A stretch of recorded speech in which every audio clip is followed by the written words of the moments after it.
বাংলাদেশের সবচেয়ে ভয়ানক রাত, পরবআক গেল্লার অভিশাপ।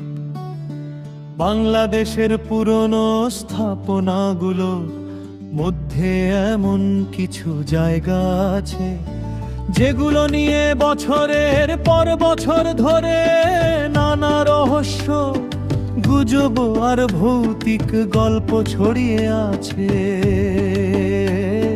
কেউ বলেন গভীর রাতে অদ্ভুত শব্দ শোনা যায়, কেউ বলেন ছায়া মূর্তি দেখা যায়, আবার কেউ বলেন সেখানে গেলে নাকি অজানা এক ভয় মানুষকে ঘিরে ধরে। এমনই 5টি জায়গার রহস্য উদ্ঘাটন করতে বের হয় 5 বন্ধু, আরিফ, শিয়াম, নাবিল, রাকিব, তানি। তাদের প্রথম গন্তব্য ছিল ঢাকার ঐতিহাসিক লালবাগ কেল্লা। রাত তখন ঠিক 12টা।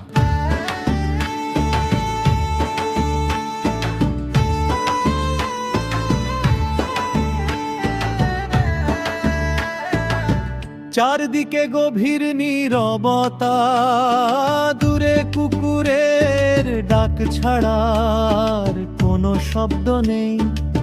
হাতে টর্চ নিয়ে তারা ধীরে ধীরে কেল্লার ভেতরে এগোতে লাগলো। হঠাৎ টর্চের আলো যেন নিজে থেকেই নিভে গেল।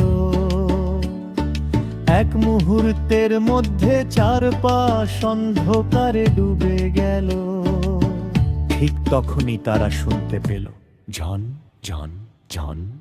মনে হচ্ছিল কেউ যেন পুরনো নূপুর পরে ধীরে ধীরে তাদের দিকে এগিয়ে আসছে। আরিফ কাঁপা গলায় বলল, কে কে ওখানে?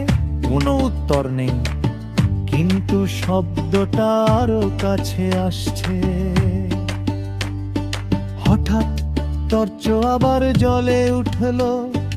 আলো পড়তেই তারা দেখতে পেল সাদা পোশাক পরা এক নারী দূরে দাঁড়িয়ে আছে।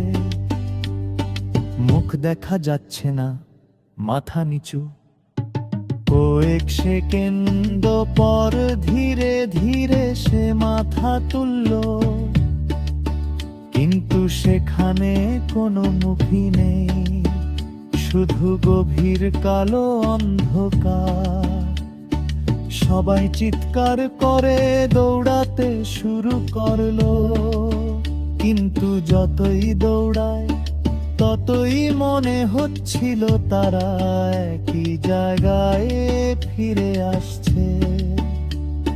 ঠিক তখনই কানে ভেসে এলো এক ফিসফিসে কণ্ঠ, এখান থেকে কেউ ফিরে যেতে পারে না।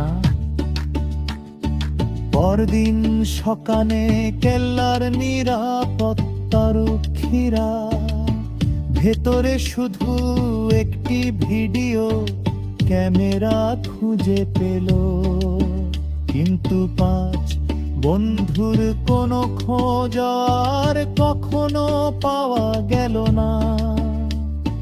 ক্যামেরার শেষ ভিডিওতে মাত্র 5 সেকেন্ডের একটি দৃশ্য ছিল। একটি অন্ধকার ছায়া ক্যামেরার একেবারে সামনে এসে ফিসফিস করে বলছে, পরবর্তী শিকার তুমি। চলবে।